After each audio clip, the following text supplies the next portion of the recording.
Hoje o programa vai ter um entrevistado sensacional. Ele é deputado federal por São Paulo, ok? Pelo partido PSL. Roberto Sebastião Petenelli Júnior, tá bom? Que nasceu na cidade de Ribeirão Preto. Boa tarde, general. Como é que vai o senhor? Tudo bem? Tudo bem, Renato. Uma satisfação muito grande estarmos aqui conversando e poder levar mais informações a todos aqueles que participam do seu programa. General, hoje é deputado eleito por São Paulo e nós vamos conhecer mais um pouco da vida do general. General, antes do senhor virar militar, né? Conte para nós como é que foi a sua infância em Ribeirão Preto. E se o senhor já pensava em ser militar desde pequeno, ou como é que foi o acaso do destino? A minha infância, nasci em Ribeirão Preto. O meu pai era funcionário público do estado de São Paulo e a minha mãe professora também do estado. E eles moraram fruto do trabalho. Nós moramos, nasci em Ribeirão, depois fui morar em Viradouro, morei em São Joaquim da Barra, morei em Pitangueiras, morei em Ribeirão Preto e depois, com 12 anos, eu vim morar em São Paulo quando meu pai foi transferido. Essa infância no interior foi muito positiva e passei muitas férias na cidade de Pitangueiras, onde residia meus avós e na qual eu tinha como grande lazer montar cavalo, nadar no açude e montar os bezerros para levar tombo, né? Então, uma infância bastante sadia, bastante feliz. E estando aqui em São Paulo, você me perguntou como que eu entrei na vida militar. O meu pai, quando eu estava completando 14 para 15 anos, ele me disse, olha, nós vamos fazer uma prova para você entrar na Escola Preparatória de Cadetes do Exército, porque tem um científico, que era o científico naquela época, o ensino médio, tem um científico muito forte, muito bom, e você já vai cumprir com a tua etapa do serviço militar, depois de ficar lá 3 anos, e para isso você tem, então, que estudar. E aí me matriculei num cursinho chamado Teles Pires, aqui em São Paulo, e comecei a estudar para ingressar na Escola Preparatória de Cadetes do Exército, com o objetivo de fazer um científico de qualidade, um ensino médio gratuito de qualidade. Desse foco, acabei passando, fui para Campinas e lá permaneci 3 anos. Depois, quando terminou o curso, né, que tinha cumprido o meu objetivo, eu fui para a Academia Militar das Agulhas Negras para ver, eu já gostava da atividade, para tomar uma decisão final. E essa decisão eu tomei logo nos primeiros dias que estava na Academia Militar das Agulhas Negras, e esse período que era para ser um período temporário de 3 anos em Campinas se transformou em 44 anos no Exército Brasileiro. Então, eu tive uma infância muito agradável, entrei cedo no Exército Brasileiro, me identifiquei muito com as atividades. Eu que queria ser engenheiro aeronáutico, acabei optando pela área operacional. E no Exército fui ser infante paraquedista, posteriormente me dediquei aos helicópteros, fui piloto do Exército, piloto de combate, comandei um batalhão e comandei a aviação do Exército. Isso de uma maneira muito resumida.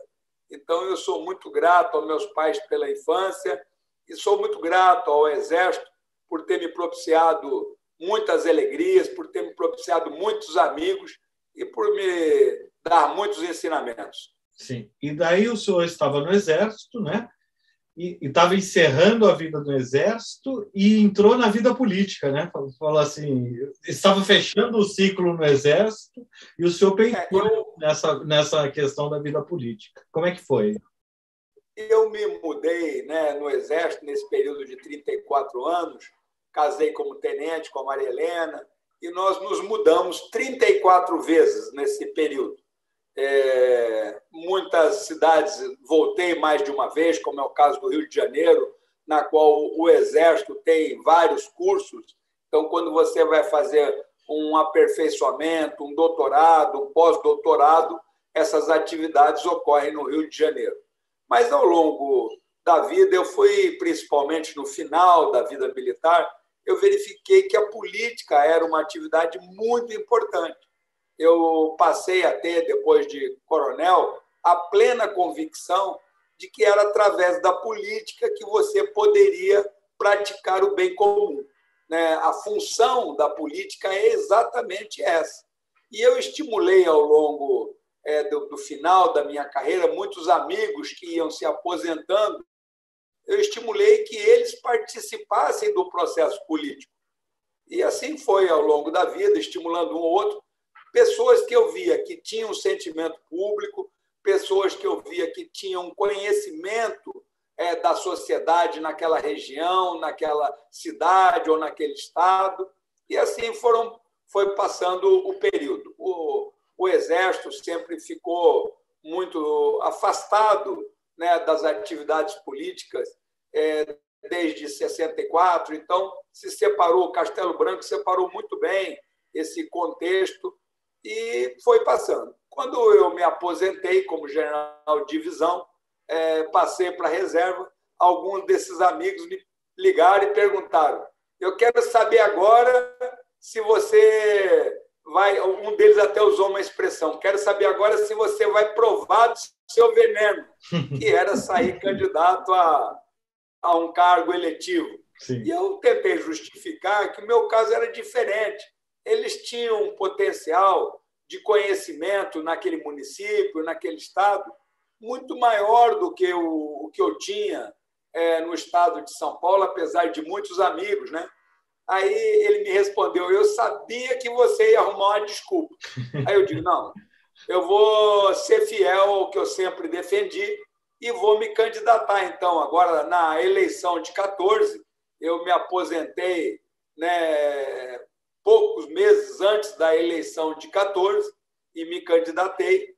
E também me falei: olha, eu vou me candidatar 2 vezes, e terei cumprido com o que eu sempre pedi a vocês, que era que vocês disponibilizassem os seus nomes para participar da política. Não importa se vereador, prefeito ou deputado estadual, federal. Eu até digo sempre que os políticos mais importantes são os vereadores e os prefeitos, porque eles é que propiciam a qualidade de vida do cidadão que reside naquela cidade. Mas o meu conhecimento era mais no âmbito federal, era mais da legislação federal, era mais das estratégias de defesa do país, do conhecimento federal. Sim. Então, dessa maneira, me candidatei a deputado federal. E, em 2018, acabei sendo eleito aqui no estado de São Paulo, tendo voto na maioria dos municípios do estado. Foram 617 municípios que eu obtive voto. As pessoas me perguntam: como é que isso ocorreu? Qual foi a estratégia? Na realidade, nós procuramos estar sempre conversando, como agora, expondo ideias, debatendo ideias, e muitas vezes isso caminha muito mais do que nós imaginamos. Hoje, por mídia, por conversa, entre famílias. Muitas vezes eu mandava alguns e-mails para os meus amigos de turma, e aí um outro amigo que me assessorava perguntou: mas ele está morando lá no Ceará, esse está morando na Amazônia. Eu digo: olha, o Brasil, como sempre teve o estado de São Paulo, como sempre teve envolvido em grandes causas nacionais, tem um efetivo da população em torno de 22%, qualquer pessoa conhece alguém que mora em São Paulo. Ou conhece então, ou tem parentes, né? Porque São Paulo é o maior estado do Nordeste. Exatamente. Então, acredito que foi isso, As redes sociais, as pessoas que nós temos contato, as oportunidades de palestra que eu executei sobre conjuntura nacional, sobre estratégia nacional, sobre propostas para o país. Acredito que isso facilitou e acabou me propiciando lograr êxito na segunda tentativa para deputado federal. E eu sempre que tenho oportunidade como agora, Renato, eu digo: olha, pessoas devem se predispor para a política. Não adianta reclamar do político A, do B, do C, né? Se não está contente com aquela condução, então se predisponha, porque quanto maior o número de candidatos, quanto melhor a qualidade dos candidatos, melhor é a representatividade da sociedade brasileira. Então, de uma maneira resumida, dessa forma que acabei me tornando deputado federal, com foco sempre nesse aspecto, né, de propiciar o bem comum da população brasileira. Sempre que eu vou fazer alguma coisa, eu digo, isso contribui para o bem comum da população brasileira? É sempre uma indagação que faço antes de cada ação, de cada proposta legislativa, de cada projeto de lei, de cada PEC, né, que você executa. PEC são projetos de emenda constitucional que você apresenta no Congresso. O nosso foco tem que ser sempre o bem comum da população. Eu vou fazer até um adendo, né, que São Paulo são 640 municípios. Para quem é de fora, né, que está nos assistindo. 645, Renato. 645, exatamente. Então, e eu tive voto em 617. Então, é uma proporção muito bonita, orgânica, né, de um trabalho muito bem realizado, general. Então, assim, isso me deixou muito feliz, né? O que aumenta a responsabilidade de você se dedicar para corresponder, né, a tantas pessoas que acreditaram em você. Eu ainda vou chegar nessa questão do Exército, general. Para as pessoas que estão nos assistindo, né, nós temos muitos jovens. O jovem hoje, o que o senhor consideraria para ele entrar no Exército, né, para ele ter uma carreira no Exército? Porque o Exército ele dá essa base, né, de estudos, de pós-graduação, de mestrado, né? O Exército ele dá uma base para progredir como ser humano, né, dando quanto mais estudo, melhor, né? Então, eu gostaria até que o senhor desse uma dica nessa questão para quem não conhece o Exército, né, a fundo como o senhor, para saber aqui.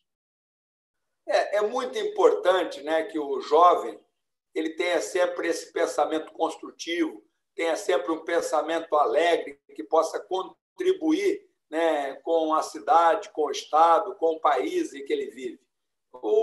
As Forças Armadas, elas são uma das opções que o jovem tem para contribuir para a sociedade, para permitir um trabalho, para permitir que tenha recursos a formar uma família e trabalhar naquilo que gosta, vamos dizer assim. O Exército, a Marinha, a Aeronáutica, eles têm o que muitas carreiras têm, ou, aliás, o que todas as carreiras deveriam ter, que é um plano de cargos, salários, que inclui aperfeiçoamento, inclui cursos, inclui avaliações do profissional, inclui todo esse aspecto da eficiência dele como militar. Então, eu estimulo. Nós temos várias maneiras de entrar nas Forças Armadas, são tantas as maneiras que vale a pena a consulta na internet. No meu caso, como eu estava dizendo, fiz a opção pela Academia Militar das Agulhas Negras, cujo acesso ele ocorre pela Escola Preparatória de Cadetes do Exército em Campinas. Então, a pessoa, o primeiro ano, vai para Campinas e depois tem mais 4 anos em Resende, na Academia Militar das Agulhas Negras.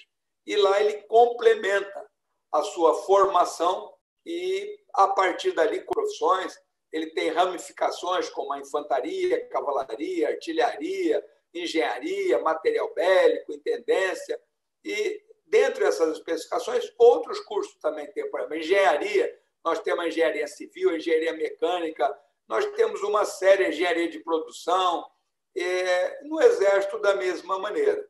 Quando você conclui o seu curso, pelo seu mérito de classificação, pelo resultado das provas, aparece num quadro as vagas abertas para todo o Brasil. E é chamado, que é classificado em primeiro lugar, manda ele escolher para que local ele gostaria de servir. E aí ele vai lá, coloca o nome dele naquela vaga, o segundo, e assim vai preenchendo por mérito próprio de cada um, né, vai preenchendo para que local ele vai servir o Exército Brasileiro.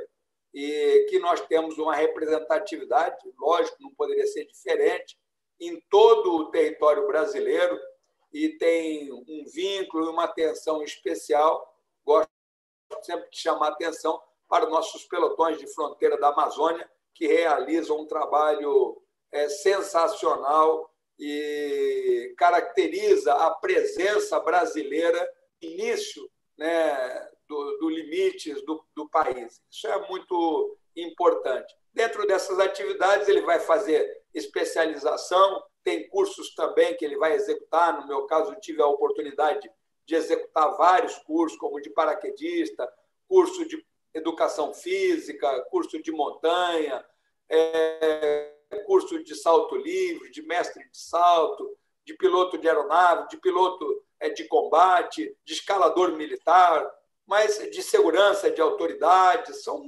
vários cursos que o Exército apresenta para aperfeiçoamento, mas ele tem 3 grandes cursos, que é um curso de especialização, que é a ESAO, Escola de Aperfeiçoamento de Oficiais, a ESEMI, que é um doutorado, a Escola de Comando do Estado-Maior, e ele tem um curso de pós-doutorado, que é o CPAEX, é um curso de política estratégica do Exército Brasileiro, que tem na Marinha, no Exército e na Aeronáutica.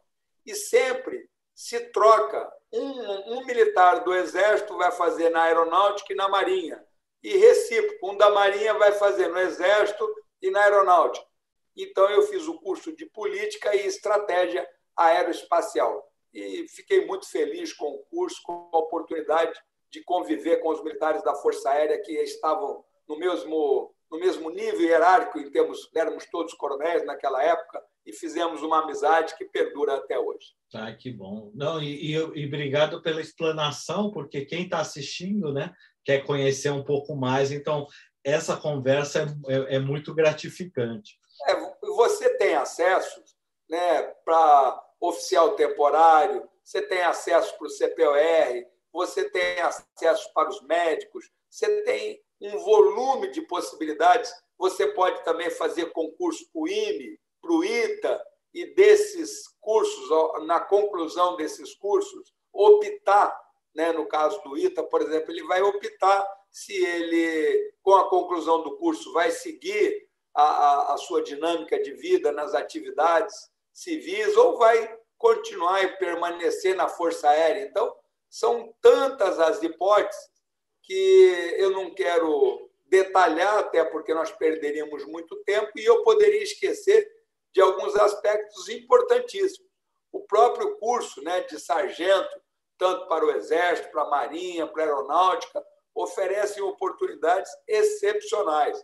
Então, vale a pena aquele que tiver interesse pesquisar na internet como ingressar nas Forças Armadas. Lá tem todas as hipóteses e creio que ele vai ter bastante informações para poder tomar uma decisão, se for do seu interesse.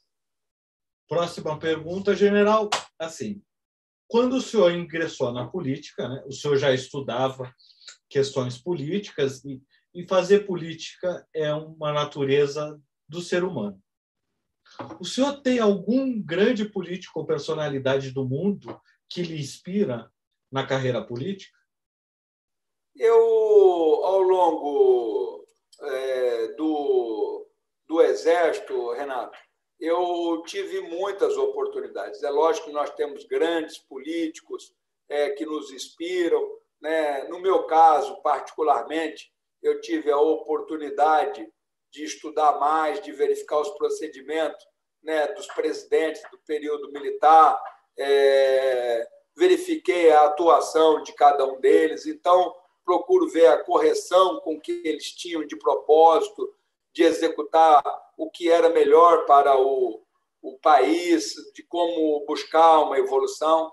Posteriormente a isso, eu tive a oportunidade, o Exército determinou que eu fosse trabalhar na segurança da presidência da República, então também tive a oportunidade de ser segurança do presidente Sarney, do presidente Collor, e todos esses políticos, né, e chefes que eu tive ao longo generais, comandantes do Exército que eu tive, todos eles propiciam a você uma referência. Mas a pessoa que eu tenho como referência principal, Renato Mainardi, é o meu pai, né? Funcionário público, sempre procurava dizer da probidade administrativa, dos preceitos da legalidade, da imparcialidade, da transparência que todo homem deve ter nas suas atividades. Então, a minha grande referência, né, é o meu pai, que foi funcionário aqui no estado de São Paulo. Ele era funcionário fiscal de renda, trabalhou bastante na área administrativa, né, e foi, inclusive, num período do governador Paulo Egídio, ele coordenava o gabinete da Casa Civil nesse período, depois foi chefe de gabinete do deputado Vadia Lu em algumas oportunidades, foi o número 2 na Secretaria da Fazenda no período em que ela tinha como secretário o Delfim Neto. Então, em todos esses aspectos, o meu pai foi para mim e continua sendo até hoje a referência que eu sigo. Ah, que bonito. General, o senhor que é um parlamentar do diálogo, né, no seu primeiro mandato, então o senhor tem diálogo com todos os deputados, né, dentro do Congresso, isso é um trabalho muito bonito.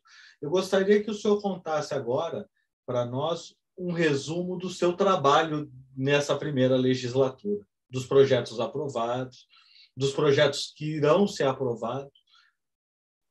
Eu julgo muito importante, né? O Congresso é um local para debate de ideias, para conversa, para buscar o senso comum, para buscar as melhores alternativas para o país. Tem muitas decisões que não são fáceis, né? Não é simples você saber se a melhor conduta é alternativa para aquele projeto de lei, é executando a alternativa A ou a alternativa B, e a conversa, ouvindo todos os partidos, né, vai propiciando a você um melhor conhecimento, uma melhor reflexão de todas essas atividades, e é isso que eu procuro executar. Algumas das propostas que eu apresentei, elas fazem parte daquilo que, quando eu executava palestras sobre conjuntura nacional e necessidades para um país, eu já divulgava. E quando cheguei lá, tive a oportunidade de entregar vários projetos. Hoje já são mais de 250 proposições que eu apresentei nesse período e várias delas já foram aprovadas. A primeira, que eu sempre trago como uma referência, é a do número único para o cidadão brasileiro. Então, até parece que mais já se tentou, na realidade, se tentou um cadastro único. Mas quando se pedia os dados da Receita Federal para colocar naquele cadastro, a Receita diz, olha, esses dados são reservados, eu não posso. Quando se pedia os dados para a Polícia Federal ou para a Secretaria de Segurança Pública do Estado, cada um deles queria ter essa possibilidade do seu banco de dados, do acesso da melhor forma como ele julgava oportuno. E isso acabou não prosperando. Mas uma coisa que eu já trabalho há algum tempo é sobre a transformação do CPF como número único. E, dessa maneira, crianças de 8 anos para cá, de 8 anos para menos, já trazem na certidão de nascimento o número do CPF. Eu posso dizer que, nesse período, eu era o secretário executivo do governo Dilma e pude participar de reuniões e dar ênfase em como esse número na certidão de nascimento ele era importante para as políticas públicas. As pessoas perguntam assim, mas por que ele é importante? É que nós começamos a ter a ponta da linha. Nós só tínhamos o final da linha. Quando uma pessoa falece, para que essa pessoa possa ser enterrada, isso só ocorre se ela tem uma certidão de óbito. Se não tiver certidão de óbito, isso não ocorre. E por que tem tanta insistência na certidão de óbito? Pelo um fator muito simples. Quando um cartório emite uma certidão de óbito, ele é obrigado a colocar no SISOB, que é o Sistema de Obituário Nacional, o CPF do falecido. Então, isso era muito bem controlado, porque quando o CPF é inscrito ali no sistema do obituário, os proventos de INSS, os proventos públicos de juiz, de militar, de deputado, toda essa estrutura, o pagamento é cortado. Então, você tem um controle bastante efetivo, exatamente através da certidão de óbito, e o que o cartório coloca esse CPF lá no obituário nacional. Então, agora, como a criança também já tem esse CPF, e agora o Brasil como um todo, né, praticamente tem CPF, porque antes você também, os mais humildes, tinham o CPF dos filhos, porque eles deveriam constar do Bolsa Família. Sim. Aquele que tinha um pouco mais de recursos, para ele abater do imposto de renda, ele também tinha que ter o CPF do filho. Para abrir uma conta bancária, também tinha que ter o CPF.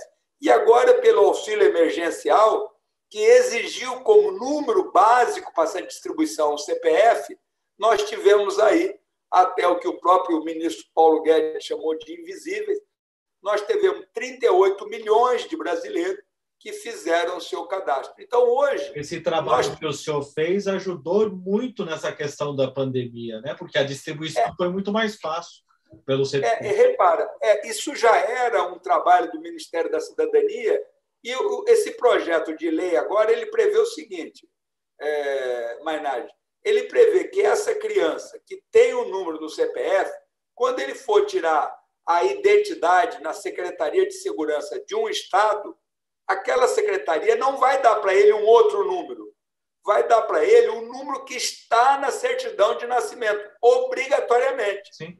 Hoje, muitas pessoas não sabem disso, mas o cidadão pode tirar 27 números de carteira de identidade, ou seja, cada estado que ele for, ele pode tirar uma identidade e todas elas terão números distintos. A pessoa fala, não pode ser, isso é um absurdo, mas é o que nós... Se a mulher é casada, ela também consegue com outros sobrenomes, né? Eu falo assim. Você tem várias alternativas que você executa esse aspecto. Então, esse projeto de lei, ele diz que o número tem que ser o mesmo. Da mesma forma, quando essa criança tiver 16 anos e for tirar o título de eleitor, o número do título de eleitor também vai ser o mesmo. Quando for tirar a carteira de motorista, quando for tirar a carteira de trabalho, quando ele for tirar o número SUS, quando ele for tirar o passaporte. Então, tudo isso são números distintos. Então, esse projeto de lei, que foi aprovado na Câmara em dezembro do ano passado, ele agora está no Senado. E o presidente Rodrigo Pacheco informou que estaria colocando na pauta. Como ele é de consenso, passou por unanimidade, é uma coisa tão óbvia, nós esperamos que ele seja aprovado. E, com isso, essas crianças terão sempre um número único.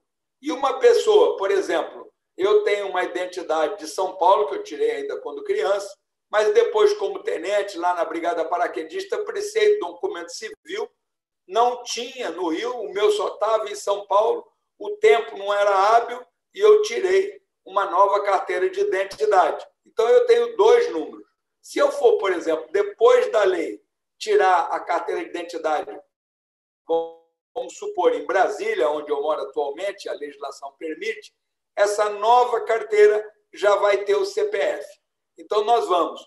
Eu tenho um passaporte. Quando vencer o meu passaporte, o novo já vai vir com o CPF. Não vai mudar a identidade daqueles que têm a identidade atualmente. Sim. Não vai alterar por um fator muito básico. Você, muitas vezes, compra um imóvel, tem um registro, tem uma série de dados que já está vinculado ao número. Sim. Trocar tudo isso pode ser um fator complicador. Então, numa primeira etapa, os novos documentos que terão o número único para o cidadão brasileiro. Então, uma coisa tão simples que não gera gasto, pelo contrário, vai economizar espaços nos bancos de dados do Brasil. Imagina que nós somos 200 milhões de brasileiros e cada um de nós tem aí meia dúzia de números e nós vamos ter aí 1 milhão de números arquivados e, no futuro, todos terão somente um número, o que propicia uma economia. Também tivemos aprovado, né, o teste do pezinho, eu sou um dos autores, somos vários. Eu acho que é muito importante projeto que você participa como um todo, porque há mais pessoas correndo atrás daquele projeto. Tivemos o teste do pezinho ampliado, aprovado como projeto de lei e sancionado pelo próprio presidente em cerimônia no próprio Palácio, devido à importância. O teste do pezinho no SUS, ele era executado com a finalidade de identificar até 6 doenças, né? Mas o teste na rede privada, ele identificava mais de 50. Então, agora, o SUS também vai fazer o mesmo teste, né, plotando toda essa diferença, as pessoas vão poder tomar conhecimento. Muitas doenças raras que são plotadas pelo teste do pezinho, se ela é diagnosticada com antecedência e sendo tomado medicamento específico, a criança pode não se manifestar. E outros casos, você plotar uma doença rara desde o início permite um melhor tratamento, permite uma identificação adequada, mais efetiva e vai propiciar àquela pessoa qualidade de vida melhor do que ela teria se, por acaso, aquela doença for plotada muito tarde. Então, outro teste aprovado. Nós também tivemos a desburocratização do carro blindado. Antes, para blindar um carro, a pessoa dependia do Exército, autorizar, de uma série de fatores. Hoje, a pessoa que quer blindar o carro, vai lá, pode blindar o carro. Então, essa proposta que faz parte do novo Código Brasileiro de Trânsito, ela também foi uma proposta que nós apresentamos, ou a caderneta de vacinação digital. Você vê que são coisas tão simples, né? Como eu perdi a minha caderneta muitas vezes, Mainardi, eu ia tomar determinada vacina, não achava, tinha que tomar um monte de vacina. E não só o senhor, né? Porque o senhor deve ter pensado, porque acho que todos os que estão assistindo aí, alguém já perdeu a caderneta, porque ela é muito fácil de perder, né? É um papel que fica na gaveta, no armário, e acaba ficando no tempo, né? Então, conte essa história para nós. Sim. Eu conto muitas vezes, até nas palestras que fazia antes da minha eleição, o caso da minha esposa. Quando nós viemos aposentado aqui para São Paulo, aqui nós moramos aqui perto da Estação Paraíso do metrô, e ela procurou um hospital para fazer trabalho voluntário, uma vez por semana. Ela fez o curso, fez o teste, fez isso, fez aquilo, né? Só podia ser um dia com a carga horária para não gerar nenhuma outra espécie de obrigação por parte da instituição de saúde, e foi tudo bem. E ela sempre guardou a caderneta dela muito bem. Eu brinco que parecia passaporte, tudo carimbadinho ali, né, lotado de etiqueta de vacina. Dessa vez que ela foi procurar, não localizou. Mas, Nádia, ela tomou 12 vacinas. Então, você repara, tudo isso é gasto público. Sim. Então, hoje, o projeto que eu tenho do deputado, que eu tenho a parceria com o deputado Luizinho, do Rio de Janeiro, ele determina a caderneta de vacinação digital. Hoje, o próprio Ministério da Saúde já traz o Conect SUS. Você tem o Conect SUS no teu celular, Renato? Não, eu não tenho. Eu ainda tenho o cartãozinho do SUS, aquele de papel ainda. Não, mas eu vou te dizer, até é muito importante isso que nós vamos falar, da pessoa baixar no seu celular o Conect SUS, né, pelo seguinte motivo. Além de ser uma caderneta de vacinação digital, que ele permite, inclusive, a comprovação, quando ele for viajar para o exterior, de que ele tomou as vacinas necessárias àquela viagem, além dessa comprovação, ele também traz o seu prontuário médico eletrônico. E isso é que eu defendia muito. E o Conect SUS está agregado ao meu Gov, que permite o reconhecimento facial. Sim. A pessoa me diz, vão me reconhecer. Não é isso. Repara, se você tem um acidente e é levado para a primeira emergência, está desacordado, né? Em especial as mulheres, que muitas vezes o documento fica na bolsa, e nem sempre a bolsa acompanha esse deslocamento até o determinado hospital, eles vão poder fazer com um nível de segurança maior através de um celular, identificar quem é você. Quando apontar para vai dizer, esse é o Renato Mainardi, olha, ele já tem tem o histórico, né? Já tem o histórico, tem alergia, tem tudo, né? O tratamento vai ser muito melhor. Em determinados laboratórios, grandes laboratórios aqui de São Paulo, já tem essa parceria. Então, os seus exames de sangue já aparecem lá graficamente. Então, você repara, esse Conect SUS, ele também diz se você tem plano de saúde, qual é o telefone de contato. A pessoa fala, para tratar bem o plano de saúde. Pelo contrário, se ele tem um plano de saúde, vamos mandar ele para o plano. Sim. Vamos poupar dinheiro do SUS para aqueles que não têm o plano e que precisam do atendimento. Então, o Conect SUS, ele expressa muito bem essa ideia da caderneta de vacinação online, né? E que, ao longo do tempo, vai se aperfeiçoando para trazer as vacinas infantis. Ele já é um aplicativo, então, general? Ele já é um aplicativo. Se no seu celular, enquanto nós estamos conversando... Então, eu já vou colocar aqui para quem está assistindo, nós vamos colocar aqui, né? O endereço do aplicativo para as pessoas baixarem o aplicativo. Tá aqui, vocês que estão assistindo, baixe o aplicativo, que é muito importante. Isso é bom para a sociedade. Basta você entrar no Apple Store, no Google Play, num ou outro, que são os dois sistemas que tem, e digitar ali Conect SUS. Já vai aparecer o aplicativo. E repara que pode ser colocado mais de uma pessoa no aplicativo de um celular. É muito bom. É um aplicativo que ajuda demais, né, as pessoas, como o general falou.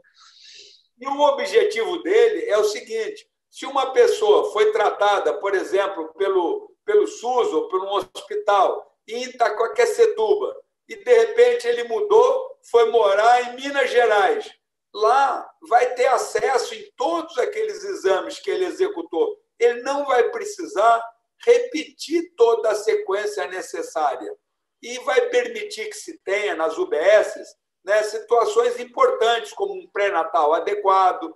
Quando a criança nasceu, ela já vai ter o número dela no cadastro do CPF. Então, tudo isso vai agregando... Já fica com histórico, né? Porque se a pessoa é atendida no hospital A, e se ela for para o B, que nem o senhor falou, já existe todo o histórico, já vê se tem doença pré-existente, se tem alergia, se, né? A pessoa fica... diabético, sim. Exatamente isso. E repara, isso é importante, não é só para o SUS.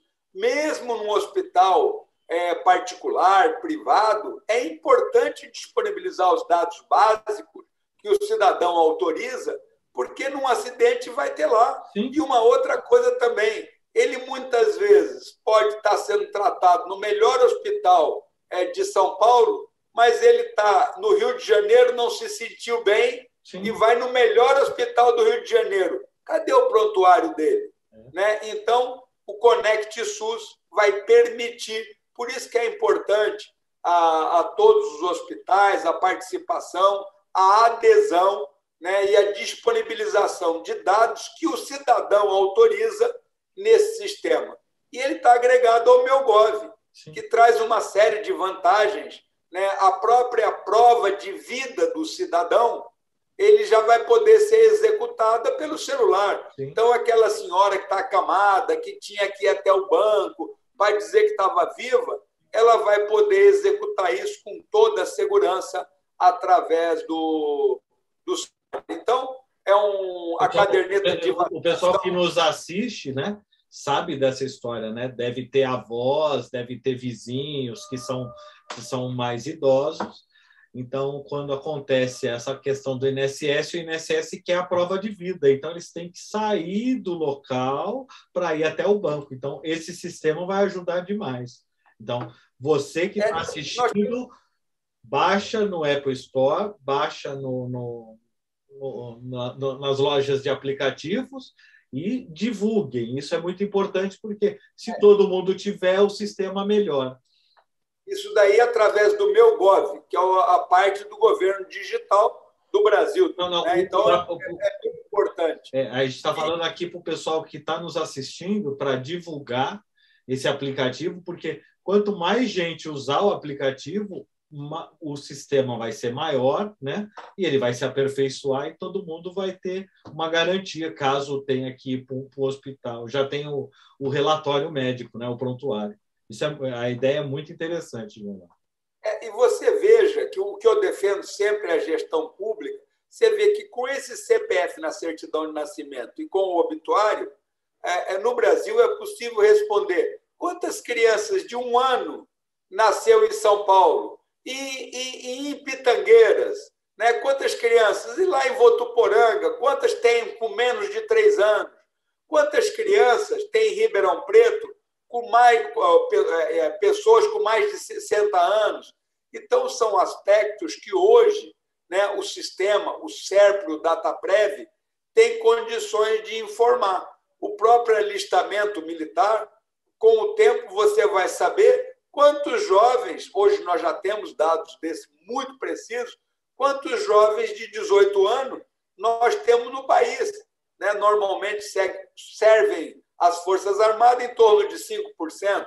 Então, nós temos hoje uma série de fatores que podem ajudar os prefeitos a executar a gestão pública da sua cidade. Então, importante. Outro projeto que nós tivemos aprovado agora recentemente é um projeto que somos 4 os autores, a Paula Belmonte, lá do Distrito Federal, a Adriana Ventura, de São Paulo, a Aline Sleut, do Paraná, e eu.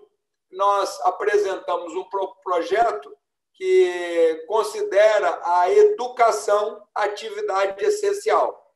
Então, a pessoa, mas por que isso é tão importante? É porque as atividades essenciais não podem sofrer greve. Então, eu sou um que defendo o direito à greve, mas nós temos, de um lado, o direito à greve, do outro lado, o direito da criança ter aula e ter educação. Nesse caso, dessa balança específica, eu não tenho a menor dúvida de que o que nós temos que priorizar é o que nós temos de mais precioso no Brasil, que são as crianças. Então, esse projeto de lei, que depende agora de ser aprovado no Senado, é o projeto de lei 5595, ele coloca a educação como atividade essencial. E, com isso, nós vamos combater isso que todos nós temos que combater, que é a desigualdade que nós temos. Sim. E você verifica que essa desigualdade na escola pública tem greve, na escola privada não tem greve. E nós não podemos permitir que essa desigualdade aumente. Sim. A mesma coisa, esse projeto também busca, né, o retorno a aulas que já eram para ter ocorrido. Nós tivemos aí, né, na Europa, nenhum país chegou a 90 dias de parado. Nós já ultrapassamos mais de 400 dias na escola pública sem aula presencial. Então, se nós temos na educação o fator mais importante do nosso país, e eu digo, não é responsabilidade do governador, do prefeito, não, é responsabilidade de todos nós, todo cidadão brasileiro, todo pai, toda mãe, todo administrador tem como responsabilidade executar o máximo possível de atividade, né, para o bem da população e, em especial, né, das nossas crianças. E, por falar em criança, nós estamos, Mainardi, no mês Agosto Verde, que é o mês da primeira infância. Então, é o momento de nós darmos toda essa importância. Por que é tão importante a criança de 3 anos estar na escola? Por que é muito importante está estimulando a criança desde o nascimento com uma boa alimentação, isso ajuda no aspecto físico, no seio da família, isso ajuda no aspecto psicológico da criança e no aspecto intelectual, ela precisa ser estimulada. Nesse período da vida, é que os neurônios, através das suas conexões, chamadas sinapses, estão buscando conexões lógicas. O que você estimula nessa idade da primeira infância é o que vai repercutir naquela pessoa ao longo de toda a vida. Até os 5 anos, né? A estimulação até os 5 anos ela é importantíssima. Ela é fundamental. Então, as aulas, né, que vem desde lá que nasceu, o pai, a mãe, o âmbito, começa a ter um estímulo. Para a criança de 3 anos, nós temos o Plano Nacional de Educação. O Plano Nacional de Educação é uma lei que ela entrou em vigor em 2014, ela é válida por 10 anos e vai até 2024. E ela traça 20 metas que o Brasil precisa atingir em termos de educação. E nessa política nacional de educação, ela coloca que 100% das crianças de 3 anos têm que estar na escola. Esse convívio na escola com os outros amigos propicia sociabilidade, propicia integrar na sociedade, propicia trabalho em equipe, que começa desde esse início, né? De dividir o brinquedo, de fazer coisas conjuntas, de estar lá sendo estimulada em todos os aspectos para que ele tenha um desenvolvimento intelectual adequado. Então, nós temos que atuar nesses 3 aspectos. Físico, com uma boa alimentação, com atividades físicas, no aspecto psicológico, né, dando toda a atenção e o carinho no seio familiar, e no aspecto intelectual, sendo estimulada pela família e pela escola. Então, você vê que são vários os projetos que estão tramitando e que são importantes para o nosso país, o Renato. Sim, e o senhor pega na organização, né? Porque começando com projetos que organizam para o futuro, né? Virem outros projetos, porque a gente começa... o seu projeto depois com vários braços, né? Porque ele dá a base, e isso é muito interessante, porque dando a base, depois você vai para outros projetos. Eu sou um dos autores, né, do projeto de lei que prevê o caderno apostilado para as escolas públicas. A pessoa pergunta: o que quer dizer esse troço, Peternelli? Eu acompanho uma escolinha municipal em Taubaté, a escolinha do Itaim, né, há 26 anos. E eu perguntava para os professores, e muitas vezes vejo que um dos diferenciais entre a escola pública e a escola privada é o material didático utilizado na escola. 100% das escolas privadas utilizam um material chamado caderno apostilado, aquele caderno com uma espiral, né, em que a pessoa não interessa se ele está no objetivo, na etapa, no progressão, no poliedro, no bandeirante, todos eles utilizam esse material. Esse material ele é importante porque ele possui 3 atividades essenciais. Ele tem o caderno do professor, que é o material mais importante, o caderno do aluno e uma folha-guia do que deve ser dado em cada dia. Primeiro dia, capítulo 1 até a página tal. Segundo dia, conclui capítulo 1 e conclui capítulo 2. E vai trazendo, nos 200 e poucos dias de aula no ano, todas as necessidades. E o que ocorre?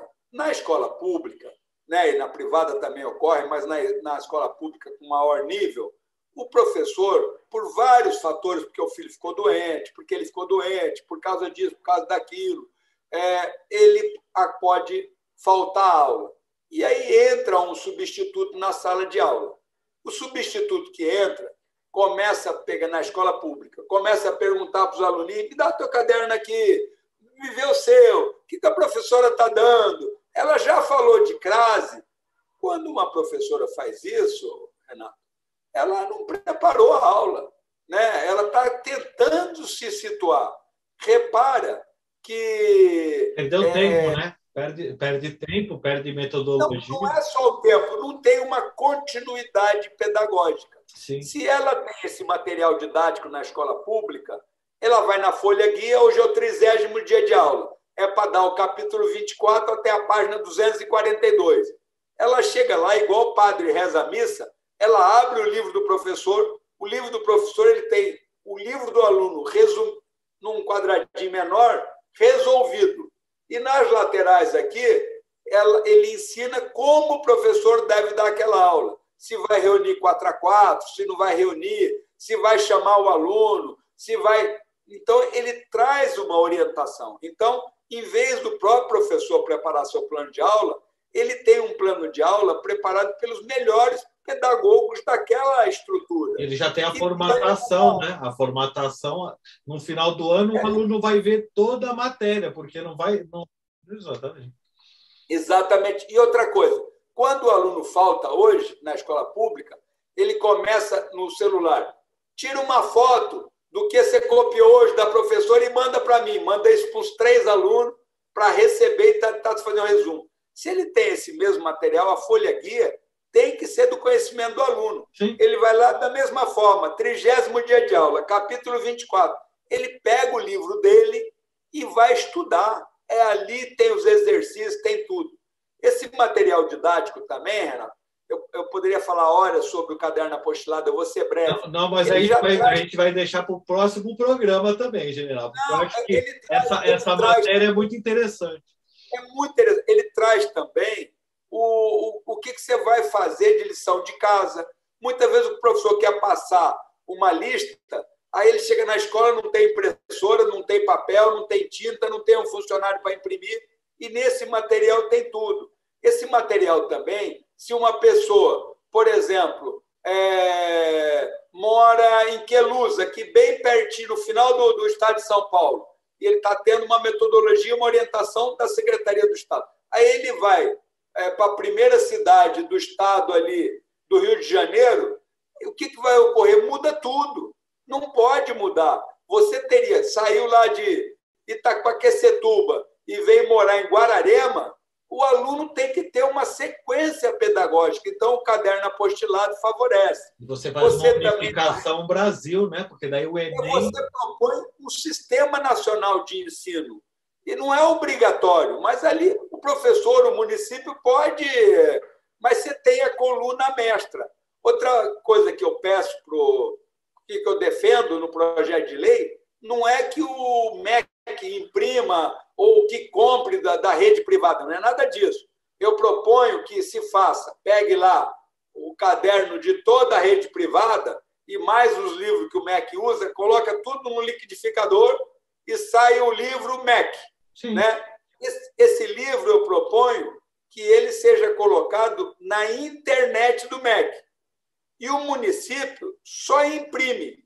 E eu ainda advogo que na capa do livro, Renato, tenha um espaço assim, 12 por 12, para propaganda. Sim. O cara fala, que porcaria de propaganda é essa na capa de livro, de escola?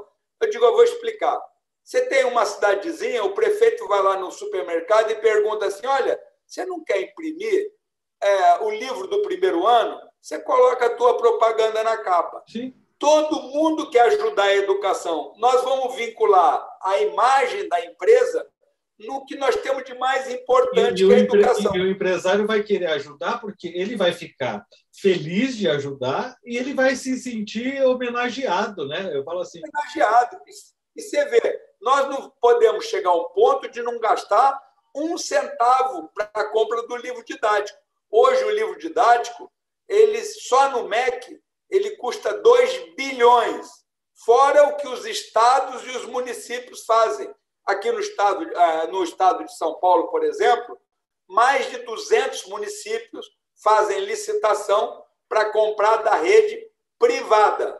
Né? Então, essas redes vendem também para a escola pública. O próprio SESI é um dos que vende para a escola pública. Aliás, o SESI deveria disponibilizar o conteúdo dele gratuitamente na internet, porque quem ajudou a fazer aquele livro foi 1% do sistema S. Então, dinheiro público devia estar lá disponibilizado. Se com isso você teria um custo muito barato. Você pega esse dinheiro que está sobrando, você vai investir, ou vai investir em uniforme, vai investir em educação.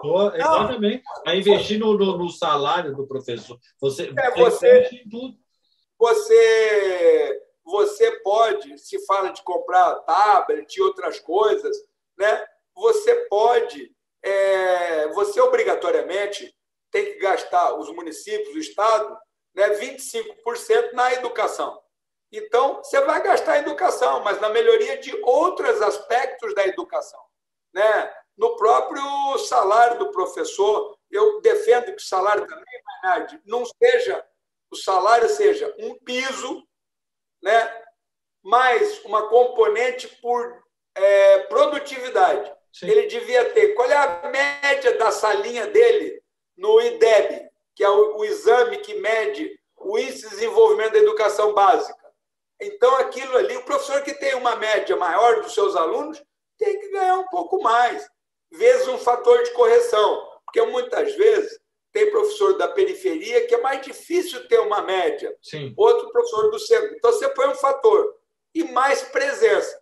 Então, o salário do professor deveria ser composto de três partes: piso, produtividade, presença, para que tivesse um retorno. O Renato,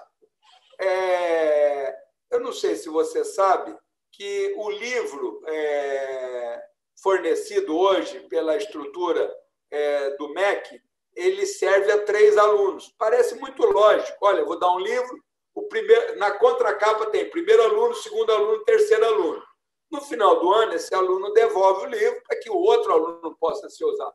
A ideia básica é muito boa. Só que é o seguinte, quando esse aluno vai fazer o Enem, dali 3 anos, vamos nos concentrar no ensino médio, ele só tem o que ele anotou de próprio punho. Sim. Ele não tem o enunciado de matemática, de física, o texto de português, a matéria de geografia, de história, e vai concorrer com a escola privada que tem esse caderno apostilado, que fez o resumo, fez a tabela, preparou questão, ele tem tudo. E o outro, é utopia falar que ele vai lembrar, né? Porque ninguém só tem o caderno. Sim. De próprio punho. Então, o caderno apostilado, né, pode ser um tema de um outro programa, ele é essencial. E se tivesse na internet, o município só teria que imprimir.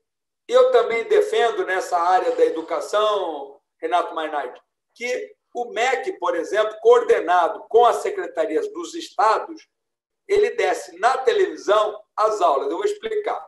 Hoje a televisão é multicanal. Você tem o canal 22.1, 22.2, 22.3, 22.4. Então, no ponto 1, que você desse a aula do primeiro ano do ensino fundamental às 8, às 12, às 4 e às 8 da noite. Isso porque no ponto 2, o segundo ano, no ponto 3, o terceiro ano. E assim você teria todas as aulas. Uma família humilde, se tem 3 filhos em idades distintas, um vai assistir a aula das 8, outro vai assistir a aula do meio-dia, outro vai assistir a aula das 4. Então, te permite. Ah, mas se a família tem 6 filhos, tudo diferente, vai ver no vizinho, ver se... Sempre tem um jeito para quem quer estudar. Sim. Se você tivesse um caderno do sistema de ensino, essa televisão poderia... Aquele aluno que não pôde ir na aula e que está pedindo para ser fotografar, ele vai ligar a televisão dele lá no Amapá, lá na ilha de Marajó, ou mesmo aqui em São Paulo, numa área rural que ele não foi, o ônibus não passou hoje, ele vai ligar a TV e vai ver a mesma aula que está no seu caderno. Porque vai estar unificado, né? Está unificado e tem a metodologia de... A metodologia, mesmo que algum estado saia um pouquinho aqui e ali, o material deveria ser o mesmo. Então, hoje nós ficamos numa dependência da internet, do celular, que tem que ter, né? Mas nós podemos também agregar a TV. Sim. E se o material é padrão, a TV é válido para todo o país. E o MEC, ele não precisa planejar a aula, ele pode dizer, Estado de São Paulo, Nesse ano, você vai cuidar da aula do primeiro ano. Sim. O estado de Minas Gerais, você vai cuidar do segundo ano. E você reúne os pedagogos, né, para eles fazerem toda essa metodologia. Claro, você vai estar com um caderno que a cada ano ele recebe. Olha como vai diminuir o número de pessoas. Cada ano esse grupo recebe as sugestões e vai aperfeiçoando esse caderno. Sim. Então, eu brinco. E aí você veja, uma Secretaria de Educação do município não vai precisar ter tanta gente.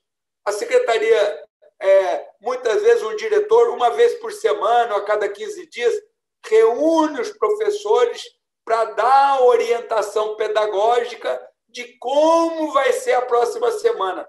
Isso é perda de tempo. Enquanto esses professores estão reunidos, os alunos estão lá fazendo outra atividade. Então, não pode perder esse tempo. Nós temos que ter um padrão em que a criança já vem ali. E a cada ano, nós vamos recuperando. Exatamente. Você vê que, por exemplo, em alguns locais, como na Inglaterra, esse material didático você compra na banca. Olha, quero a apostila de número 6 do terceiro ano. Te dá lá. Quero a apostila. Mas você vê, nem precisa estar na banca, está na internet. E se o aluno perdeu, né, o seu livro... Ele vai encontrar na internet, né? Ele vai lá e o caderno já deveria vir com o seu CPF marcado, porque aí você padroniza. Então, você vê que as propostas... Porque padroniza e sabe quantos alunos estão estudando, se não está, né? A integração, olha, em termos de gestão pública, pelo número do CPF que nós estamos falando, ela é total. Além de você saber quantas crianças tem em cada município, pelo Conect SUS, você sabe se elas foram vacinadas ou não. Sim, eu ia fazer essa pergunta agora, porque pelo CPF... Pelo MEC, você vai saber se essa criança está na escola ou não. Sim. Né? Você vai ver toda a evolução pedagógica. Você vai fazer busca ativa em famílias de baixa renda, se uma criança não apareceu, ou mesmo numa família que tenha renda, por que essa criança não está na escola? Sim. Né? Onde que ela está? Não, está no homeschool, está assim, está autorizado, está bem, então não precisa se preocupar. Não, mas agora, olha, então você permite políticas públicas. Então, o que nós precisamos é interagir. O avanço da tecnologia, pensando mais à frente, né? Se tiver padronizado, você tem o histórico do aluno também dentro da internet. Todas as provas e tudo. Sim. Você tem tudo a respeito dele, né? Qual o resultado dele, qual é a evolução dele. E repara, a escola integral que todos nós estamos defendendo, esse material didático deve visar a escola de tempo integral, no contraturno, é para uma série de outras atividades físicas, atividades de teatro, atividade. A pessoa fala, mas teatro? É porque é uma forma do jovem quebrar a inibição, Sim. É para ele aprender a falar em público, é para ele se relacionar ali, porque se eu já fiz aquilo, agora vai ficar mais fácil fazer outras coisas. Ele vai ter coordenação motora, ele vai ter como está se expressando. Então, isso é o fator transformador de um país. Chama-se educação. Então, e gestão, né? Dentro desse foco que nós temos que estar executando. E a criança na escola, como hoje você tem as merendas, tem recurso, ela vai ter a alimentação, mesmo as pessoas de baixa renda vão ter lá, né? Chegou de manhã, vai ter o café, vai ter a hora do almoço, e antes de ir embora à tarde ainda tem um lanche. Quer dizer, a estrutura básica, balanceada por uma nutricionista, vai ser muito fator. E esse jovem, com esse conhecimento técnico, com essa atividade, ele só tende a evoluir e tem projetos também, Maynard. Você vê que se eu for falar e ele vai devolver para o Estado, né? Porque quanto mais educação, menos doença, mais organização, mais limpeza, aumenta o fator de segurança, aumenta o fator de saúde, aumenta o contexto social. Quer dizer, o IDH muda o perfil, né? Então, eu vejo que nós temos aí bastante coisas interessantes. Tem projetos que eu acho fundamentais e que, porventura, você tem dificuldade. Eu, por exemplo, quando apresentei um projeto para modificar o sistema para tirar a carteira de motorista. Né? Quando eu tirei minha carteira de motorista, eu comprei um livrinho, paguei lá vintão, né? Estudei, fiz a prova, passei. Lá no interior, no sítio, a gente já mexia, contratei lá X aula, 5 aulas, fiz a prova. Então, você tira a carteira, quem dava, se você tinha condições físicas ou não, era o médico do postinho, um médico, qualquer médico dava. Bom, e por que eu entrei com esse projeto, Renato? Hoje, né, uma pessoa para tirar a carteira, praticamente em todo o Brasil, carro e moto, vai pagar R$3.000. Como é que o motoboy, a maioria dos brasileiros, que não ganha nenhum salário, vai pagar 3 para tirar? Deixou de ser um sonho do jovem de 18 anos ter uma carteira de motorista, ficou quase que proibitivo. O custo, então, o valor é um absurdo. Né? Mas por que ficou caro? Porque o médico é só o médico cadastrado pelo Detran, não precisaria. É o psicólogo só cadastrado pelo Detran, não precisaria. Qualquer psicólogo poderia dar um laudo. Você sabe que alguns locais, como os Estados Unidos, vários estados não têm exame médico. Pessoal, mas como assim? É porque é o seguinte, você faz o exame médico no Brasil aqui, um mês depois, você quebra as 2 pernas.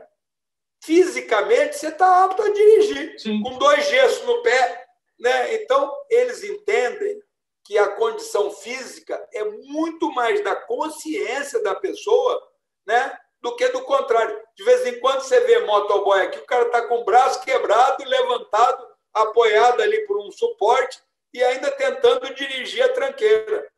Não está em condições de dirigir. Então, o exame médico é de consciência. Muitos locais nem pedem. Mas, de qualquer forma, aí botamos exame médico, psicológico, toxicológico. Nós colocamos a aula presencial. Hoje, em tempos de pandemia, em tempos de internet, em tempos de EAD, para você tirar a carteira de motorista, tem que ter aula presencial. 20 aulas. Cada aula, vintão, já vai lá para 400. Você vai até o local para fazer uma aula no computador. Ora, pô, essa aula era para ser de graça pelo Estado brasileiro. Sim. Aí depois, se o motoboy hoje ele quer tirar a carteira de motorista, ele já trabalha de motoboy. Ele é obrigado a fazer tudo isso, ainda é obrigado a fazer 20 aulas práticas. Ainda ele é obrigado, para fazer a prova, a alugar a moto da autoescola. Você fala, pô, mas a moto da autoescola é igual a moto dele. Sim. Por que ele não pode fazer a moto dele? É para pagar mais R$100 e tantos para fazer a moto. Dependendo da dele, está melhor do que a da autoescola, né? A dele está mais alinhado. Exatamente. Então, eu fiz um projeto de lei para que qualquer médico possa fazer uma avaliação. Quem não tem dinheiro faz no SUS.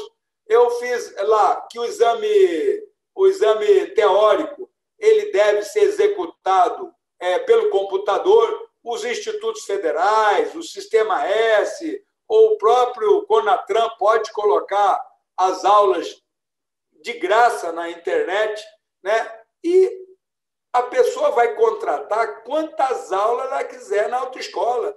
Não ser obrigatório 20 aulas.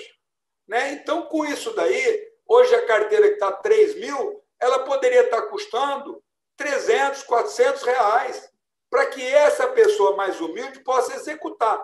Existe a carteira social. Aí você fala, essa não paga? Não. É que aí o município, né, ou o Estado paga para aquele cidadão. Ora, é difícil ter recurso até para políticas públicas. Como é que você vai selecionar algumas pessoas para pagar R$3.000? É complexo. Então, o que deveria ter é uma carteira... Faz o barateamento da carteira. Quanto custa? Nós temos a carteira de motorista mais cara do mundo. Quanto custa uma carteira nos Estados Unidos, na Argentina e em outros locais? É um custo baixo. E eu digo para a autoescola, ela fala, vou perder cliente. Eu digo, não vai. Porque se a aula custa hoje R$3.000, aparece uma pessoa para fazer 20 aulas. Mas se custasse 500, ia aparecer 5. Vai ganhar na proporção. Você vai ganhar na proporcionalidade. Hoje, as pessoas aqui, muita gente, né, não tem. Você procura um motorista de caminhão habilitado, muitas vezes tem dificuldade. Por quê? Porque a carteira de motorista de caminhão é cara. O exame toxicológico toda hora, é caro. Então, e muitas vezes não é firma grande que contrata o cara. Ele tem um caminhãozinho dele lá. Sim. Então, nós estamos... E você não está gerando riqueza, porque ele não tem na carteira, ele não trabalha, e não trabalhando, ele não gera riqueza. A carteira de trabalho, a carteira de motorista é uma ferramenta de trabalho, Renato Mainardi. Então, e temos outros tantos projetos, mas hoje já falamos bastante de projetos. Os próximos projetos a gente vai fazer mais entrevistas, porque eu acho que vai ser muito interessante. O pessoal que está aqui em casa, que está assistindo pelo YouTube, está gostando dessa conversa. Eu vou fazer só, antes de a gente terminar, vou fazer a última pergunta. Eu só queria falar que o programa está sendo gravado, né? Depois ele vai ser editado, mas hoje é o aniversário do general, então eu quero desejar muita saúde nesse novo ano que o senhor inicia, muita alegria, muitos projetos em Brasília, porque quem está assistindo está vendo o trabalho do general. O general trabalha na base, na organização de um projeto do outro, que vai gerando muita coisa que o pessoal vê, que é um feijãozinho e depois vai dar uma feijoada, né? Você começa a organizar até chegar à base da educação. Espero muito que o projeto do senhor na educação é um projeto muito válido, né? Que chegue muito rápido e que a gente tenha no Brasil todo essa organização de um sistema único, né? Porque isso vai só favorecer as pessoas. Então, eu gostaria de falar para o senhor... Eu quero agradecer a lembrança do meu aniversário. Eu estou muito feliz hoje, porque o maior presente é ser lembrado pelos amigos, né? E o telefone aqui está sempre sendo acionado. Deixei nesse momento com a minha esposa, que está lá respondendo vários amigos. Vou retornar, receber mensagem. Ser lembrado pelos amigos é o melhor presente. E nesses aspectos que você falou do deputado, né, eu estou lá entre os deputados mais transparentes da Câmara. Meu gabinete é o 570, no anexo 3, está à disposição de todo cidadão brasileiro que queira apresentar projetos. Também estou entre os que nunca faltam lá na Câmara dos Deputados, que participam das atividades, e isso tudo nos deixa bastante feliz, né, de estar cumprindo uma atividade que eu gosto e que acredito que contribui para esse bem comum que nós temos que estar sempre visualizando. Antes de encerrarmos, eu vou deixar aqui o Insta do general, tá bom, general? Posso colocar o seu e-mail aqui do gabinete? Você pode colocar o meu e-mail. É melhor colocar, existe uma coisa que está escrito assim, Gabinete Digital General Peternelli, Deputado General Peternelli, @Câmara. Esse link lá, ele leva a todos os outros links. General, só para terminar essa conversa, o que o senhor espera em 2023? Nós sempre esperamos, todo cidadão, né? Nós sempre temos que ter a convicção plena, né, de que o melhor em nossas vidas sempre está por vir. Então, isso é que nos motiva no dia a dia.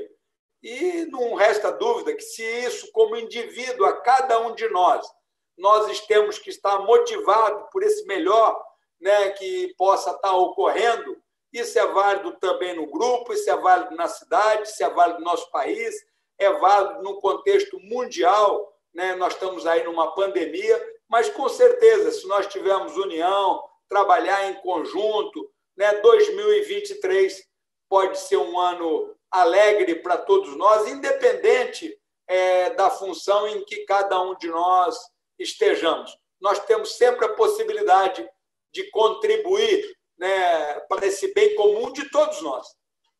Obrigado, general. Considerações finais?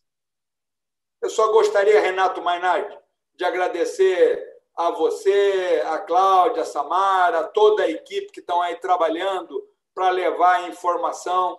A informação é fundamental para o conhecimento, para os dados, para melhorar. Dessa conversa, muitas vezes, eu recebo outras sugestões, recebo ideias de aperfeiçoamento, e isso é fundamental. Por falar em aperfeiçoar, sempre mais uma contribuição, na Câmara, quando você tem um projeto, ela vai passar numa das comissões. São 25 comissões, e no final passa para a CCJ. Mas tem uma comissão da qual eu faço parte, que é a CLP, Comissão Legislativa Participativa. É para os entes da sociedade brasileira organizado, todo CNPJ de uma instituição, de uma ONG, essa instituição pode apresentar uma ideia de projeto de lei diretamente na Comissão Legislativa Participativa. Ela será analisada por um dos deputados dessa comissão e pode se transformar em lei. E eu acredito muito nisso, de que a participação de todos é fundamental no processo político brasileiro. Sim. Obrigado. Essa dica para quem está assistindo, muito importante. Se você que não é inscrito, se inscreva agora, compartilhe a entrevista junto do general e ative as notificações. Eu quero agradecer ao general, obrigado por essa conversa agradável. Espero que a gente tenha próximos projetos e próximas reuniões, que foi muito gratificante e muito... Vamos falar da tributária da próxima vez, que é muito importante, e nós apresentamos uma proposta interessante, Renato. Então, para você que está assistindo, nós vamos fazer a tributária, então você já mande aqui no nosso e-mail perguntas para o general Petrenelli sobre questões tributárias, que a gente já vai, né, fomentando esse próximo programa, general. Quero agradecer a você que nos assistiu, muito obrigado. Se inscreva no canal, notifique, e até breve, até semana que vem, com mais uma entrevista. Um abraço. Felicidades a todos aí. Até mais, Renato. Obrigado, general.